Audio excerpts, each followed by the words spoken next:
사도신경을 통해서 우리 신앙을 하나님께 고백 드리시겠습니다. 전능하사 천지를 만드신 하나님 아버지를 내가 믿사오며 그 외아들 우리 주 예수 그리스도를 믿사오니 이는 성령으로 잉태하사 동정녀 마리아에게서 나시고 본디오 빌라도에게 고난을 받으사 십자가에 못 박혀 죽으시고 장사한 지 사흘 만에 죽은 자 가운데서 다시 살아나시며 하늘에 오르사 전능하신 하나님 우편에 앉아 계시다가 저희로서 산 자와 죽은 자를 심판하러 오시리라. 성령을 믿사오며 거룩한 공예와 성도가 서로 교통하는 것과 죄를 사해 주시는 것과 몸이 다시 사는 것과 영원히 사는 것을 믿사옵나이다. 아멘. 찬송가 445장 찬양 드리시겠습니다.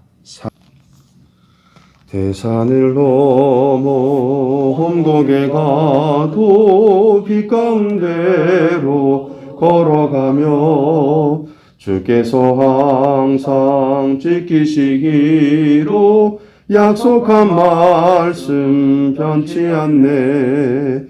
하늘의 영광 나의 맘속에 차고도 넘쳐 할렐루야를 힘차게 불러 영원히 주를 찬양하리.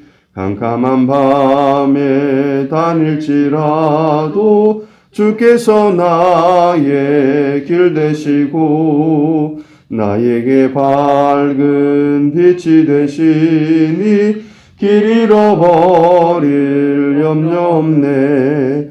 하늘의 영광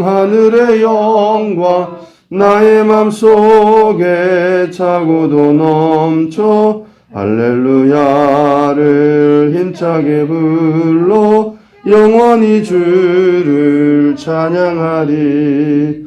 광명한 그 빛 마음에 받아 찬란한 천국 바라보고 할렐루야를 힘차게 불러 날마다 빛에 걸어가리. 하늘의 영광 나의 맘속에 차고도 넘쳐 할렐루야를 힘차게 불러 주를 찬양하리. 아멘. 하나님의 말씀은 사도행전 5장 40절 말씀부터 42절 말씀까지 보시겠습니다. 우리 함께 봉독하시겠습니다.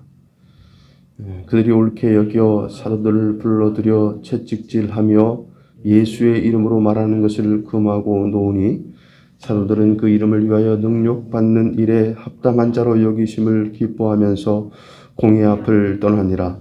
그들이 날마다 성전에 있든지 집에 있든지 예수는 그리스도라고 가르치기와 전도하기를 그치지 아니하니라. 아멘. 초대교회의 역사를 보게 되면 그 하나님의 그 초대교회 역사를 하나님께서 주관하고 계심을 우리가 볼 수가 있는 것입니다. 이 초대교회는 말씀과 기도와 나눔과 격려가 충만했던 교회였습니다. 그로 인해서 교회가 크게 성장하였고요. 사도들을 통해서 놀라운 이적도 기적도 많이 나타났습니다. 이것을 제일 시기한 사람들이 교권주의자들이에요. 그래서 공회를 열어서 사도들을 핍박하고 예수님의 이름으로 가르치지 말라라고. 이 사도들은 사람보다 하나님께 순종하는 것이 마땅하다라고 그렇게 29절 말씀에 대항하면서 말을 하고 있습니다. 또한 자신들은 예수의 부활의 증인이고 성령님도 역시 증인이라고 그렇게 당당하게 이 공회 앞에서 이야기하고 있는 사도들의 모습을 보고 있는 것입니다. 그러니까 이 공회 앞에서 그 사도들의 말을 듣고 있던 공회원들이 크게 노하는 거죠. 그 사도들을 죽이려고 했다라고 33절 말씀에 말씀하고 있습니다. 당시 사도들을 중심적으로 해서 핍박한 진영은요, 사두개인들입니다. 근데 사두개인들 그들은요, 사도들을 죽이고 싶어도 이 사도들을 따르는 백성에 대한 두려움 때문에 함부로 죽이지 못했다라는 거예요. 그처럼 사도들과 사두개인들의 충돌 상황에서 등장하는 인물들이 있는데 바로 바리새인 공예원들입니다. 그러니까 이 바리새인들은 비교적 중립 위치에 있었어요. 그러니까 바리새인의 율법 교사 중에 여러분들이 잘 알고 있는 백성들에게 존경받는 인물이 있었는데 그 인물이 가말리엘입니다. 그러니까 이 상황을 진정시켜 보려고 사도들을 잠깐 밖으로 나가게 하는 장면이 34절 말씀에 나와요. 이 가말리엘은요, 역사상 가장 뛰어난 율법학자로서 많은 제자를 길렀고요, 사도 바울도 그의 제자였습니다. 그래서 그 랍비, 나의 선생님이라고 불리는 그 랍비 중에서 7인에게만 부여되는 호칭, 라반이라는 호칭이 이 가말리엘에게 불려졌던 겁니다. 그래서 그가 사도들에게 대해서 조심히 조치하려고 이런 이야기를 합니다. 드다와 갈릴리의 유다 이야기를 36절에서 37절 말씀에 해줍니다. 이 드다 이야기는요, 주전 6세기경에 유대 땅이 죄송합니다. 4년경에, 주전 4년경에 자신을 메시아라고 하다가 죽었던 인물이고요. 그리고 갈릴리의 유다는 주후 6년경에 유대 땅이 수리아의 한 지역으로 편입되면서 세금 징수를 위해 수리아 총독의 호족 등록을 실시하자 반란을 일으켰습니다. 결국 그 반란으로 로마에 의해서 진압되고 그도 처형되는 사건을, 두 가지 사건을 가말리엘이 이야기합니다. 그러니까 예를 들어서 이 이야기를 하면서 가말리엘이 이렇게 이야기합니다. 이 사람들을 상관하지 말고 버려두라. 이렇게 이야기합니다. 이 사상과 소행이 사람에게서 났으면 무너질 것이고, 만약에 하나님께로부터 났으면 너희가 무너뜨릴 수 없고, 얼마나 중요한 말입니까? 도리어 하나님의 대적자가 될 수 있다라고 38절에서 39절 말씀하고 있습니다. 가말리엘, 바리새인의 라반이 이런 이야기를 하고 있는 거예요. 하나님은 역사를 주관하시는 하나님이라는 뜻으로요, 사실상 이 가말리엘이 이야기한 말이 맞는 말입니다. 그러니까 사람에게서 난 것은 살아나는 것 같아도 사라지지만요. 여러분 역사를 한번 보세요. 그럼 하나님께로부터 난 것은 사라지는 것 같아도 살아나는 것입니다. 지난 2000년간 수많은 대적이 이 복음을 공격했고 교회를 공격했습니다. 그러나 그때마다 복음은 살아났고 교회는 살아났어요. 그 영향력은 더 커졌습니다. 여러분 그것만 봐도 복음은 확실한 진리인 것입니다. 이 역사에 아무리 혼란스럽고 아무리 어지러운 세상이라 할지라도 이 역사를 주관하고 계시는 분이 하나님이라는 사실을 우리는 영의 눈을 들어서 볼 수 있어야 됩니다. 가말리엘의 말은요, 한편으로는 사도들을 변호하는 말에 가까워요. 이 사도들의 편인 것 같아요.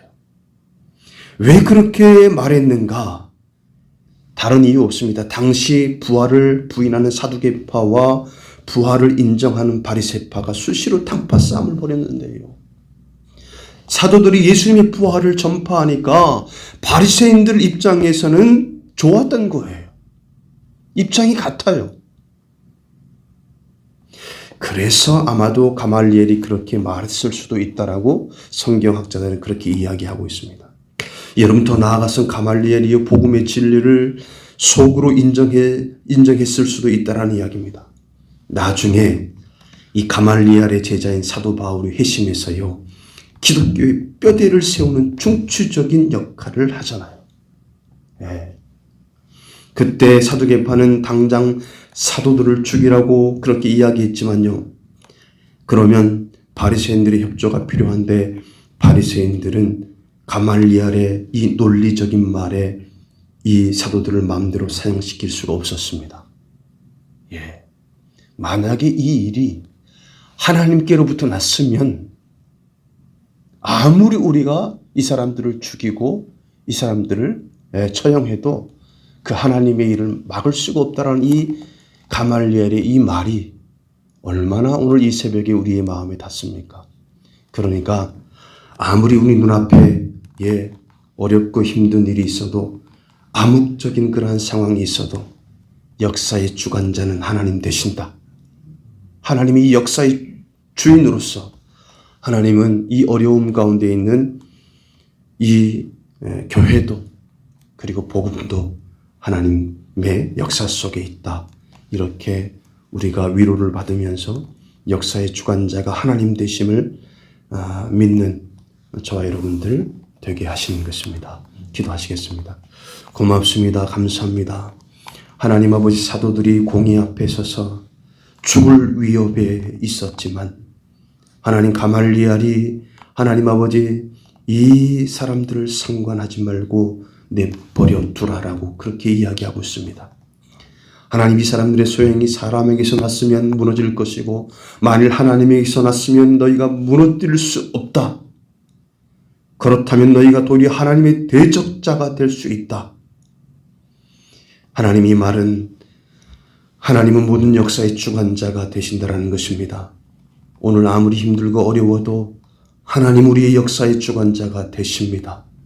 그래서 결국은 하나님께서 이기십니다. 승리하십니다. 오늘도 이 새벽에 하나님 우리로 하여금 기도하게 하시니 감사합니다. 귀한 하루 허락하셨습니다. 정직하고 성실하게 이 하루를 살게 하십니다. 오늘도 내 인생 가운데 최고의 날로 삼으셨습니다. 오늘도 최고로 기쁘고 행복한 날로 살게 하십니다. 예수님의 이름으로 기도합니다. 아멘. 하늘에 계신 우리 아버지여, 이름이 거룩히 여김을 받으시오며 나라의 임하옵시며 뜻이 하늘에서 이룬 것 같이 땅에서도 이루어지리이다. 오늘날 우리에게 일용할 양식을 주옵시고 우리가 우리에게 죄 지은 자를 사하여 준 것 같이 우리 죄를 사하여 주옵시고 우리를 시험에 들게 하지 마옵시고 다만 악에서 구하옵소서. 대개 나라와 권세와 영광이 아버지께 영원히 있사옵나이다. 아멘.